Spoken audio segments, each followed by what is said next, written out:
네, 경희 피레타니원의 강재춘 원장입니다. 자, 어루러기의 핵심 포인트가 있습니다. 우리가 피부가 얼룩덜룩해지고 있잖아요.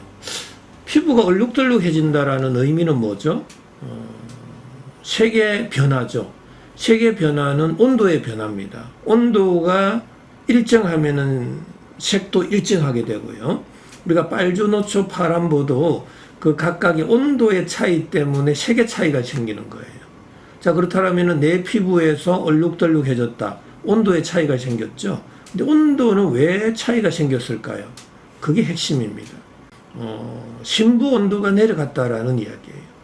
항시 체온은 37도가 돼줘야 되거든요. 심부 온도는. 그런데 심부 온도가 다양한 요인에 의해서 내려가게 됐다라는 이야기예요. 압력, 온도, pH, 전기장, 자기장, 다양한 음식물 등에 의해서 심부 온도가 내려가게 되면은 팔, 다리에 모공이 다치게 되거든요. 체온을 유지하려고.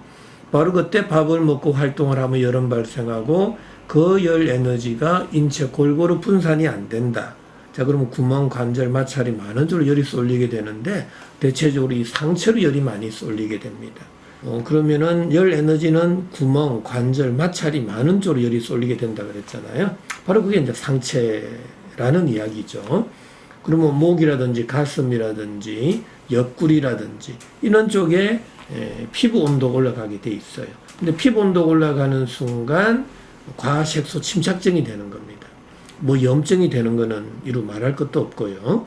자, 그런데 문제는 열 에너지가 중첩 교차가 되는 지점에 있어서는 피부 온도가 올라가서 과색소 침착증이 되지만 열 에너지가 중첩 교차되지 않는 부위가 생기잖아요. 그런 부분은 알고 보면 정상적인 피부인데 육안으로 볼 때는 저색소성의 어떤 피부로 보일 수밖에 없다라는 거예요.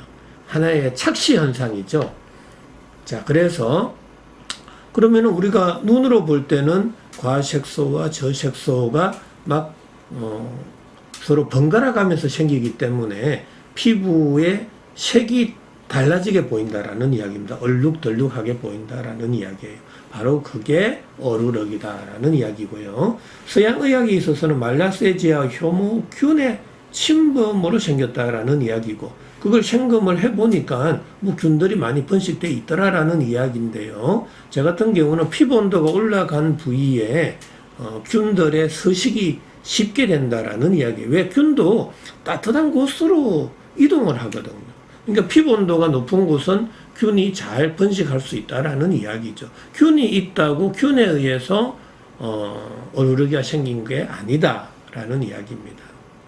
자, 이해가 되셨습니까? 자, 그렇다면은 이 어루러기를 근본적으로 치료하려면 우리는 낮아져 있는 몸속 온도를 끌어올려야 되고, 높아져 있는 피부 온도를 낮춰야 되고, 닫혀져 있는 모공을 열어라라는 이야기죠. 자, 이러한 사진을 보면은 정상에 있어서도 얼룩덜룩 하잖아요. 이렇게 색이 일정하지 않다라는 이야기입니다. 그래서 이러한 어떤 색의 어떤 변화는 균의 어떤 정식이나 균의 침범이 아니다라는 거 반드시 기억해 주시고, 솔직히 저는 이렇게 합니다.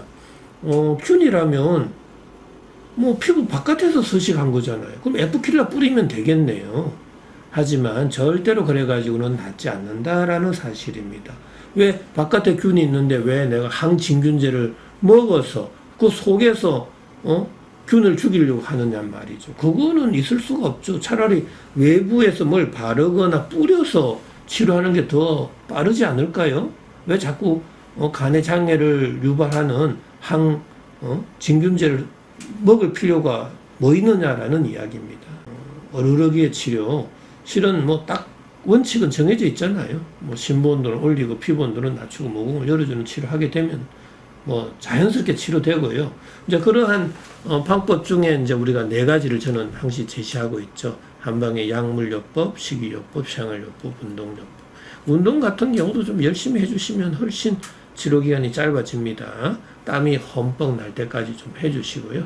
식이요법도 굉장히 중요합니다. 어떤 음식을 먹을 때만 신분도 올라가고 어떤 음식을 잘못 먹으면 신분으로 내려갈 수 있다는 거예요. 대체적으로 항산화제, 방부제, 보존제, 식품 첨가물이 들어가 있는 음식을 먹게 되면 대체적으로 신분들은 내려가게 되고요. 그 다음에 항진균제, 항생제, 항히스타민제제, 스테로이드 제제 이런 약들은 다 효소의 기능을 억제합니다. 그럼 신본도 피본도 둘 다 내려가 버려요. 피본도가 내려갈 때는 정상이 완화되는 듯 하지만 신본도가 내려가니까 모공은 더 다쳐버리거든요. 그러면 또다시 밥을 먹고 활동하면 열은 발생하고 또 그 열 에너지는 구멍, 관절, 마찰이 많은 쪽으로 열이 쏠려버리니까 또 열 에너지는 중첩 교차되는 현상이 생기게 되잖아요. 어루르기는 그 자리에서 맴돌게 되니까 치료가 참 안 되더라라는 이야기입니다. 자, 이해되셨죠? 자, 어루르기 치료, 내 대원칙을 이해하고 치료하신다면 결코 불치병 아니다. 치료 잘 될 수 있는 병이다라는 이야기입니다. 자, 오늘도 건강한 하루, 또 피부병 없는 하루 되시기 바랍니다.